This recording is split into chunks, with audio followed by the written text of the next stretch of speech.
On the night before the wedding, James Grant's first love returned. She showed up at the party, holding a little boy and claiming he was their child, and that the situation was urgent. The wedding I had waited 7 years for was interrupted by a single statement. In his social circle, he was with his first love, and there was a sleeping child beside them, revealing a sense of responsibility I had never seen from him before. Without hesitation, I left him and boarded a cruise ship for a round-the-world journey. Before boarding the ship, he made a phone call. "I'm sorry, Anna, I didn't know you were pregnant." I gently stroked my belly and smiled as I asked, "What did you say?" However, due to poor signal at the port, the call got disconnected. On the night before the wedding, James Grant invited a group of friends to have a bachelor party in the wedding suite. Halfway through the party, a young woman dressed like a cleaner walked in, holding a little boy's hand. She appeared very nervous and quickly said, "I'm sorry, this is my child. He is sick, and I can only keep him by my side. Please don't kick me out. Give me some money, and I am willing to do anything." When she looked up, everyone was surprised and stopped what they were doing. "Emily Reed," someone whispered mockingly, accusing her of being the rich girl who abandoned James to study in Australia for $5 million. Being unmarried and pregnant, she was seen as lacking propriety. James Grant's face was pale, and the people around her were mocking her coldly. I could no longer hold back and stepped forward to help her. "If you need assistance, I can help you find a job." But James Grant suddenly shoved my hand away and replied coolly, "Don't pretend to be kind here." I was taken aback. He had pursued me for 7 years and had never spoken harshly to me, but today was an exception. The little boy next to us tore open the wedding candies that were to be distributed tomorrow, scattering them all over the ground. He seemed oblivious to it, fixated on Emily Reed, raising his phone. Wasn't he looking for money? "I'm recording right here. If you take off all your clothes, I'll give you $5 million. That's really too much." I've never seen anyone as rude as James Grant. But Emily Reed just bit her lip and immediately lifted her top. Everyone watched in silence until she revealed her underwear. James Grant felt regret as he tossed aside his phone, wrapped his long coat around her, and held her close. "Such an unreasonable demand. Do you really think I would agree to that?" he said through gritted teeth. "Emily Reed, how could you do this?" She looked at him, suddenly breaking down in tears, feeling wronged. "Yes, I am exactly like this." She pointed to the little boy in the corner who was tearing the guest list into shreds and said, "But he is our child. James was sick, and the doctor said his condition was very serious. He wouldn't live to see his 10th birthday." James Grant was taken aback upon hearing this. I quickly stepped forward, trying to stay calm, and told him I would take care of the child's expenses. "Once you take the money, don't go near him again. Tomorrow, James Grant and I are getting married, and at this moment, I don't want any interference." James Grant knows that I've waited 7 long years for this wedding.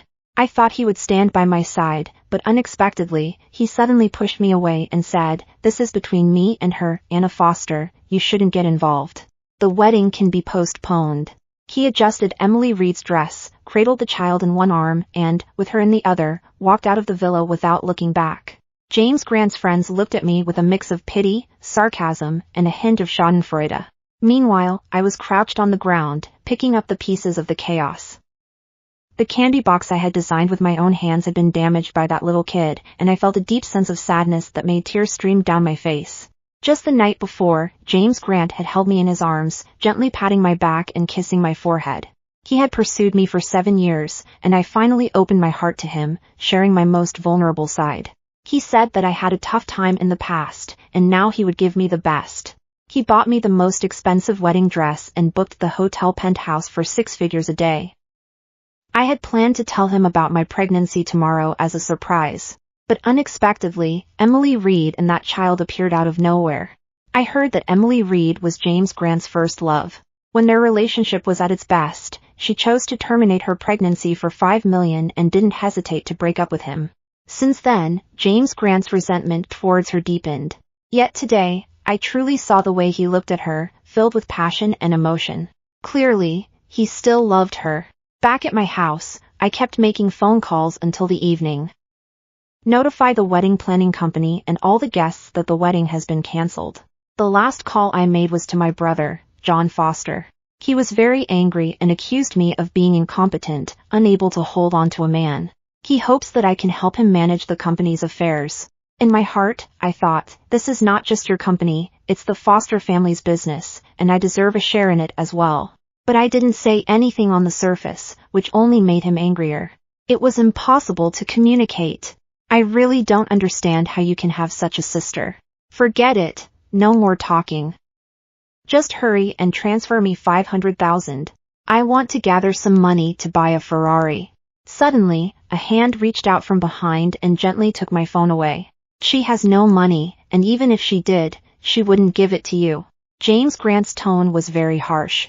As for when and how Anna Foster and I will get married, that's not something you need to concern yourself with. Moreover, the Foster family's company is now my property. I can give it to whomever I choose. After he hung up the phone, I turned around and allowed him to gently lift my chin and kiss me. He said gently, "Little treasure, give me a few days, and I'll handle her affairs and we can restart the wedding right away. You've always been my wife, and you always will be." He held me close, his hand lightly sliding to my lower abdomen. "Shall we have a child?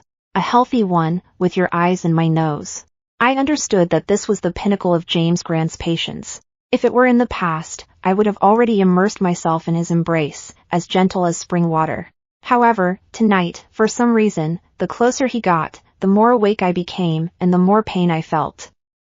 I gently pushed him away and said coldly, "Do you feel proud, James Grant, watching two women compete for your affection, suffering because of you?" His smile vanished in an instant. He took out a checkbook from the drawer, tore off a check, and handed it to me. "Please fill in the numbers yourself. I've been a bit busy recently, so go ahead and buy whatever you want." I couldn't help but sarcastically ask, "What are you busy with? Taking care of your first love and her child? Why bother spending money to make me uncomfortable? Do you think I haven't seen money before?" In the photo, James Grant is holding Emily Reed's hand, looking at the child in the hospital bed with deep concern, truly resembling a good father. I tore the check in half and watched as James Grant's expression turned grim. Just as he was about to speak, he was interrupted by a phone call. On the other end of the line, Emily Reed was crying heartbrokenly, "James, Charlie's heart rate is unstable again. The doctors are trying to save him, and I'm so scared. Can you come and be with me?"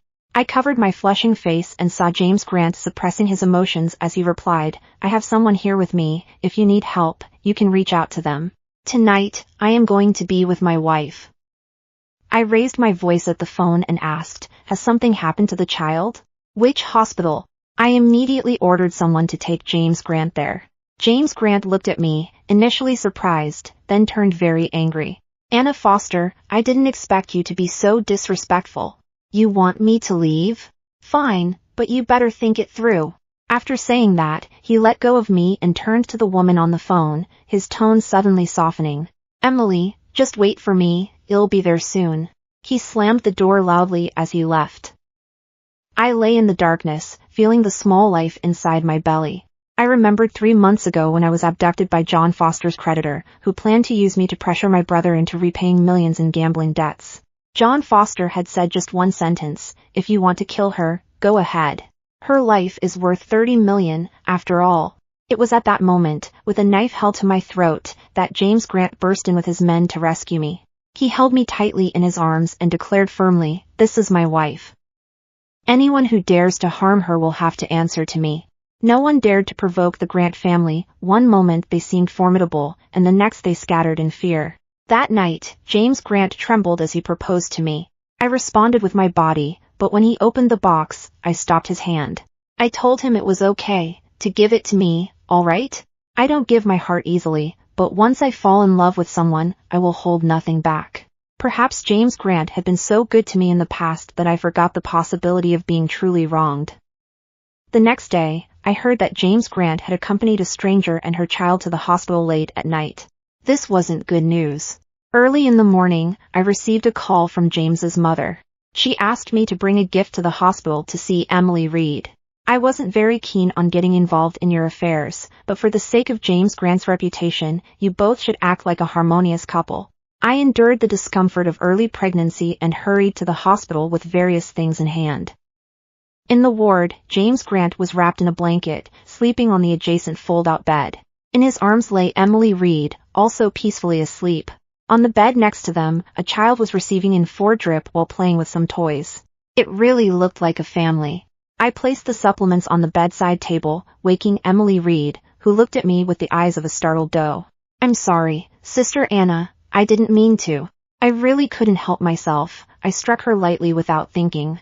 James Grant had woken up early but didn't manage to stop me in time. He tenderly caressed her face, and his gaze toward me was filled with indifference. I thought to myself, who would dare to touch Emily? I scoffed, who said I can't have an opinion about a mistress? Emily Reed was crying as she said, "Sister Anna, things aren't as you think." James Grant, wearing a serious expression, said, "Anna Foster, I won't be happy if you keep this up. A woman I don't like means nothing to me. I remember when he first started pursuing me.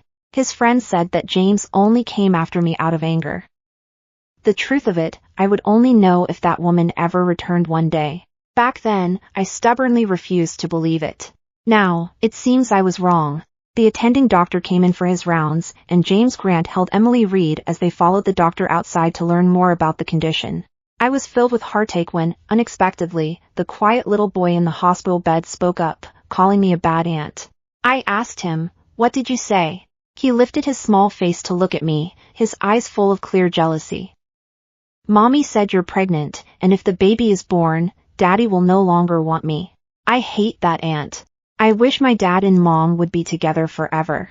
Suddenly, I felt a sharp pain in my lower abdomen. Looking down, I saw a knife plunged into my stomach, blood gushing out.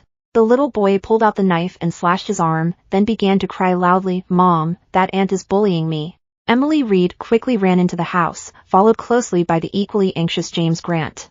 He looked at the blood on the ground and the small knife that had fallen beside it, and his expression turned grim. He rushed over, tightly gripping my throat, and said angrily, "Anna Foster, that knife was meant for your protection. It wasn't supposed to be used to harm my son." I struggled to breathe and couldn't find my voice to argue back.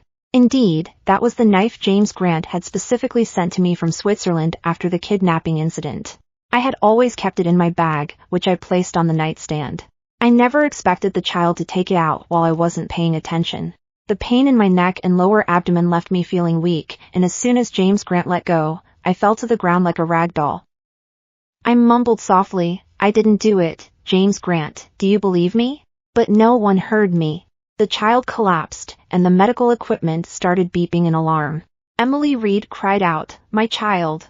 Please don't die! Don't leave me!" A group of doctors and nurses quickly rushed over, pushing the small bed toward the emergency room. It wasn't until the last nurse noticed me that she asked, "How did you get hurt too?" She supported me alone to get bandaged, but the bleeding increased, and I felt very weak. I told her I was pregnant, and the nurse's expression changed immediately. She quickly called someone to take me into the operating room. I'm not sure how long it was before I heard someone shouting, "Where is the family? The patient needs surgery. Who will sign the consent form?" Then another doctor in a white coat came in front of me, patted my face, and asked if I was still conscious. "The pregnancy has reached a critical point, and the baby might not survive. Please be prepared, as we are about to begin the surgery." I nodded, but in my heart, I was murmuring, "Where is James Grant? This is his child, please help me find him." Everything in front of me became blurry, and tears fell unconsciously. The nurse said gently, "We don't know the James Grant you mentioned, and there's no one else outside. The girl, you must take responsibility for your own body." So that's how it is. In the end, I was all alone. I felt lonely and scared, and could only close my eyes, sinking into darkness. When I woke up again, I saw a little nurse in uniform changing my for. She saw that I had woken up and gently said to me that the surgery had gone smoothly and that my body hadn't been seriously harmed. "It's okay, you're still young, and you have the chance to get rid of the jerk and start anew." I asked her how the little boy, Charlie, in the room next door was doing. The nurse replied that the child already had immune issues and that our hospital couldn't treat him. After he was stabilized that day, his family transferred him to another hospital. No wonder I was all alone. Checking my phone, I noticed that John Foster had called me 33 times without an answer. I called him back and heard a man drunkenly cursing. Everyone knows that James has already gone bankrupt and still has to pay for that little boy's medical bills. "Isn't he your husband?" I asked. The man said, "If this marriage doesn't go through, what was the point of your father wanting you, this illegitimate child, in the first place? I patiently waited for him to finish his tirade, then responded, well, please inform James Grant that since this marriage isn't happening now, it won't need to happen in the future either.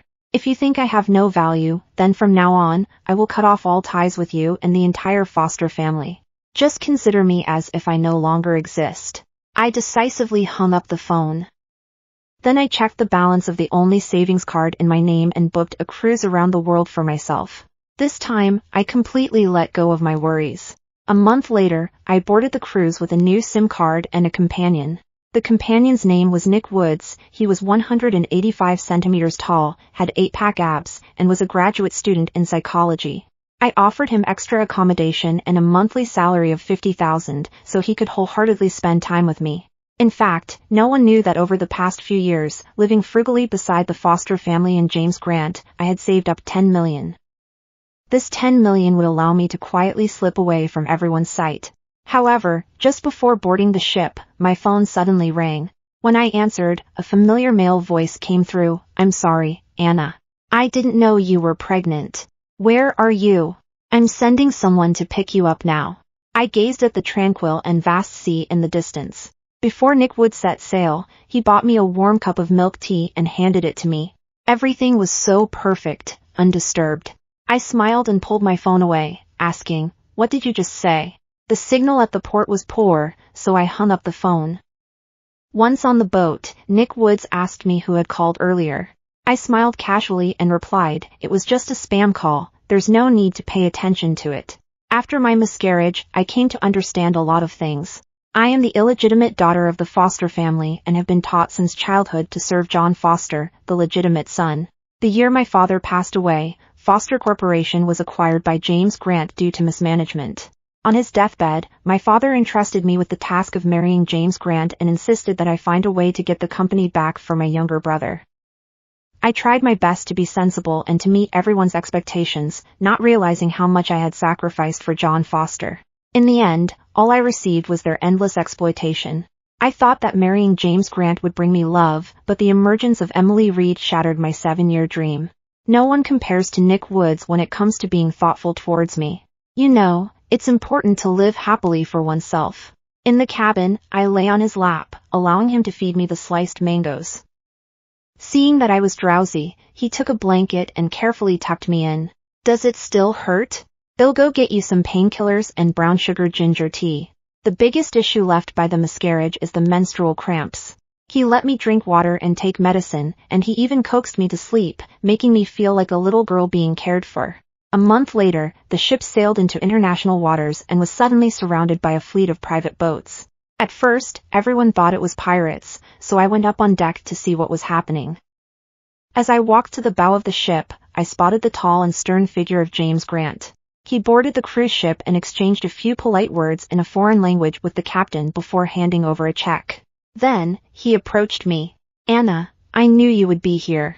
He looked quite tired, but there was an unexpected tenderness in his gaze as he looked at me.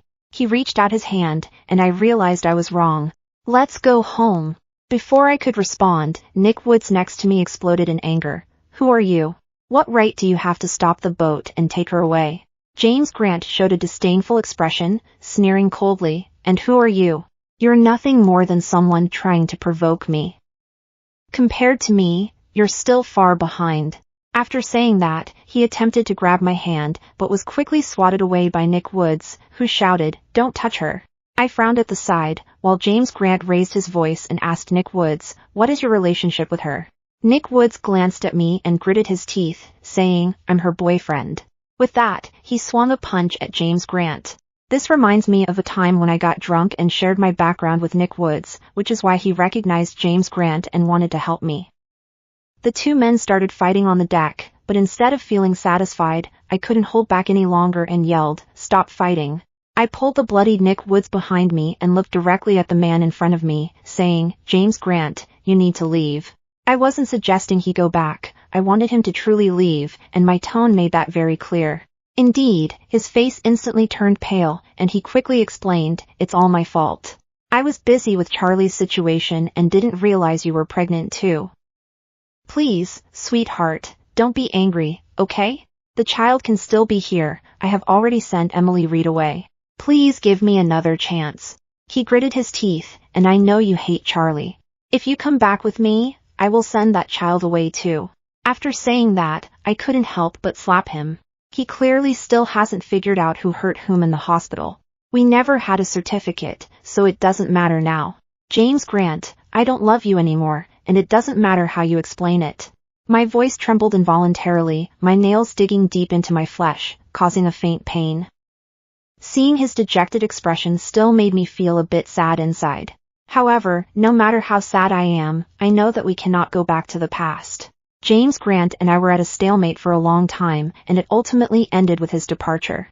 As he was leaving, he said to me, "I'll come to get you when you're done playing." This statement made me feel very uncomfortable. The Grant family has a strong background, and even if I change my phone number, James Grant will still be able to find me. If he wants to get involved, I have no way to resist. After the crowd dispersed, I saw Nick Woods at the back, his face covered in blood. I took care of his wounds and then transferred him 200,000 yuan. This money is a compensation for 3 months of your salary and the cost of your plane ticket. Once you leave the ship and return to your country, our deal will be over. Nick Woods looked at me in disbelief and asked me why. Because you overstepped your boundaries. I sighed.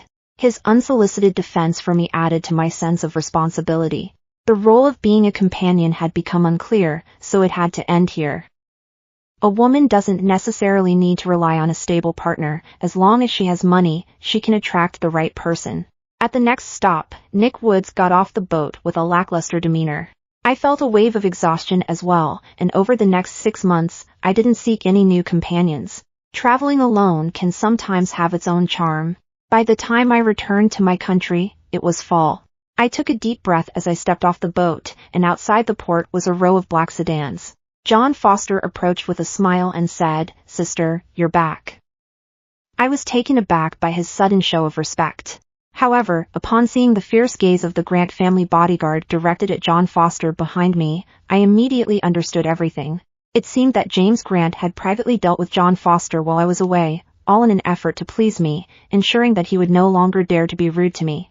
I did not resist and allowed them to take me to the villa that had originally been prepared as our wedding house. When I was brought into the study, James Grant was sitting behind the desk, and upon seeing me enter, he pushed a contract towards me.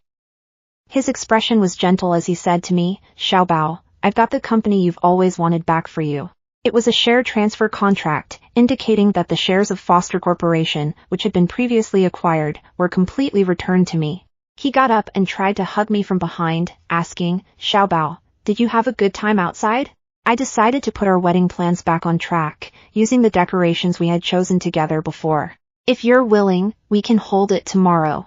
I took a step back to avoid his embrace and didn't take the contract. I shook my head with a smile. I no longer needed the wedding or the company. In the past, I saw myself as the daughter of the Foster family and the sister of John Foster, which is why I was so invested in my father's business. But now, I am just Anna Foster, and I have no ties to anyone. I have left behind a family that doesn't care about me, so I have no obligation to meet their expectations. As for you, I glanced at James Grant, who looked stunned, and I felt even less inclined to pay him any mind. I tried to walk past him and leave, but he called out to me. "One more thing," he said, "Emily Reed is your half-sister. She wants to meet you." After leaving the villa, I called a car and arrived at the cafe where Emily Reed had arranged to meet me. She sat across from me, and after not seeing her for over half a year, she seemed to have matured quite a bit. "Did James tell you everything?" This was the last wish I entrusted to him before I left. I suppressed the complex emotions in my heart and calmly asked, "Is there something you want to get from me by specifically telling me this?" A lot happened while I was away. First, the creditors from the online loans and Emily Reed's exes began to show up, and they were discovered by James Grant. During the years she was away from him, she took $5 million to Australia, but she didn't actually go to school. Instead, she frequently visited casinos and mingled with many wealthy young men. Before long, the $5 million ran out, and she accumulated a significant amount of debt. Emily Reed's life abroad was quite tough, so she had to return home to work and repay her debts.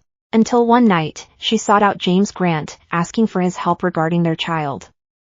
Upon learning the truth, James Grant was furious. He kept the child and ended up kicking Emily Reed out of the house.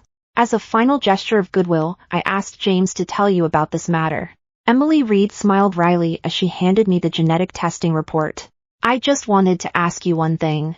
Could you please talk to James and let me go back to see Charlie, okay? After reading the report, the results were already very clear, so I got up and left. I didn't agree. Just now, at the villa, I told James Grant that I would be changing jobs and moving. From now on, I have no relationship with you or James Grant. If either of you bothers me again, I will call the police. Even if Emily Reed is my sister, what difference does that make? I don't believe that I should bear such a heavy responsibility just because of this blood connection. To my surprise, she suddenly stood up and threw her arms around my thigh. With tears streaming down her face, she pleaded, I beg you, my ex-lovers have been causing me trouble lately, and as soon as I leave the cafe, they're on my case. I really don't love James anymore. I just want to ask him to protect me one more time, to give me another chance. I felt both scared and angry, and I raised my leg, intending to push her away. What are you doing? Don't come near me. I pushed Emily Reed away, but when she lunged at me again, there was a newfound determination and anger in her eyes. Why is that? We were born of the same mother. You ended up as a privileged lady just because you chose the wrong man, while I became the despised mistress. I couldn't dodge in time and felt a sharp pain in my leg. When I came to my senses, I realized a small knife was embedded in my leg and blood was gushing out. The pain caused me to fall to the ground, and the bodyguards outside immediately rushed into the cafe to protect me. Shortly after, I was taken to the hospital for treatment. Before long, James Grant arrived in the examination room. He asked with concern, Little Bao, are you all right? Then he squatted down to carefully examine my wound. The old Anna Foster would have been touched by such tenderness, but now all I felt was resistance and discomfort. James Grant, I just want to leave you and the Foster family behind and live a normal, stable life. I struggled to suppress my emotions and said word by word, please, stop entangling me, and don't make things difficult for me, okay? He lowered his head and remained silent for a moment before smiling gently. Xiao Bao, I admit that at first, I pursued you out of spite towards Emily Reed. But it was only after you left that I realized I truly cannot go on without you. I could see a look of determination in his eyes. Can we start over? James Grant, wake up. I slapped him hard across the face. You still don't know what happened that day in the hospital, who hurt whom. Because of this, it's impossible for us to start over. I forced a bitter smile as I saw confusion and frustration appear in his eyes for the first time. I pulled my leg away from his grip and limped out. On the way, I remembered the day of the miscarriage. The operating room was filled with the sickening smell of blood and antiseptic. I lay alone on the hospital bed, tears streaming down my face as I called out James Grant's name. Blood clots were being expelled from my body, and I felt incredibly cold and very frightened. But at that moment, James Grant was with his child, spending time with the woman he once loved, forgetting about me.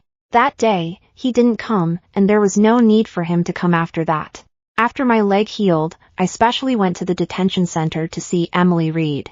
By then, she had already been severely injured by people arranged by James Grant while in custody. When she saw me, she was only able to gasp for breath, unable to say a complete sentence. I asked her, are you envious of me? She glared at me with hatred. I honestly wish I could trade lives with you. I've seen your social media posts and photos of you with your mom. Back then, I didn't even know that she was my mom too. Your relationship seems really good. She was taken aback. Since I can remember, I have been raised by a nanny in the Foster family. Throughout my life, I have been the rejected illegitimate daughter, often unable to show my face in public. I rolled up my sleeves to reveal the scars on my arms. These were all inflicted by my brother, John Foster, since we were young. I have to apply for all expenditures in the Foster family, and I can only borrow jewelry and clothing for use. As for my biological father, he treated me as a tool to pave the way for his son. There was an incident where John Foster almost did something terrible to me, and my father, fully aware of it, did nothing to stop it. Later, after he passed away and the Foster family fell apart, I helped John Foster pay off his debts. When he got into trouble, I used my connections to help him get bailed out and became his caretaker. I looked at the woman in front of me, her face covered in scars, and I laughed bitterly. Who knows? If given the chance, I would just want to be an ordinary person. Emily Reed stared at me for a long time and suddenly broke down, screaming, I don't believe it. I don't believe it. Anna Foster, don't lie to me. You must be living a very happy life, right? I just can't stand your happiness. I want everything you have, including James Grant. As long as a woman finds the right good man, her later life is guaranteed. She cried out and gradually began to sob, collapsing into her chair. My phone rang. It was a call from John Foster. I showed her the caller ID and said, Do you want this kind of good fortune? She was still sobbing when I answered the phone. It was John Foster's sister, Anna Foster, right? She told me that John Foster was in trouble and asked me to hurry and help him out. I could hear John Foster's urgent cries in the background, Sister, help me. I really know I was wrong. I only have you left. I calmly asked him what he had done. The stranger coldly replied that he had drugged a girl at the bar and had offended the daughter of someone from the city hall. Your good little brother doesn't want to report it to the police and prefers to settle it privately. Well then, do you want to injure your hand first or your leg? John Foster shouted loudly, No. I will lose money. My sister is wealthy, she's connected to James Grant. Let her come and bail me out. As I listened to the noise around me, my mind drifted back to that kidnapping. Back then, John Foster didn't think much of me. He said my life was worth $30 million and that it could help him pay off his debts. Now, it's my turn. I said a couple of things into the phone. First, I have no relationship with James Grant. Second, John Foster is no longer my brother, and his affairs are none of my concern. Do whatever you want with him. After finishing my words, I hung up and ignored John Foster's pleas. 3 days after I left the detention center, I heard that Emily Reed had committed suicide inside.